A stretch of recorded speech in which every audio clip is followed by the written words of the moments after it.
જિલ્લામાં ખેડૂતો હવે ગાય આધારિત પ્રાકૃતિક ખેતી તરફ વળ્યા છે। રવિ સિઝનમાં ઘઉં અને ડુંગળીના પાકને પ્રાકૃતિક ખેતી કરી છે।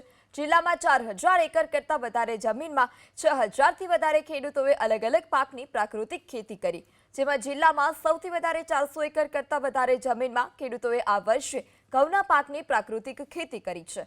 અરવલ્લી જિલ્લાના મોડાસા તાલુકાના ગઢડા કંપા ગામના પ્રગતિશીલ પ્રવીણભાઈ પટેલ નામના ખેડૂતે પોતાના ખેતરમાં છેલ્લા 9 વર્ષથી ઘઉં અને ડુંગળી આધારિત ઓર્ગેનિક પ્રાકૃતિક ખેતી કરે છે।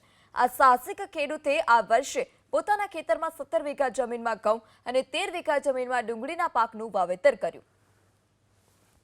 પ્રાકૃતિક ખેતીમાં અમે બંસી ઘઉં વાવીએ છીએ, શેરડી કરીએ છીએ, મગફળીનું વાવેતર કરીએ છીએ, વરિયાળી છે, ચણા છે, બધું પ્રાકૃતિકમાં પકવીએ છીએ અને સારામાં સારું ઉત્પાદન મને મળે છે। પ્રાકૃતિક ખેતીમાં અમે ઘઉંમાં પણ સારામાં સારું ઉત્પાદન મળીએ છીએ ને અમે ગોળ પણ શેરડી વાવીએ છીએ, ગોળ ઘરે બનાવીએ છીએ।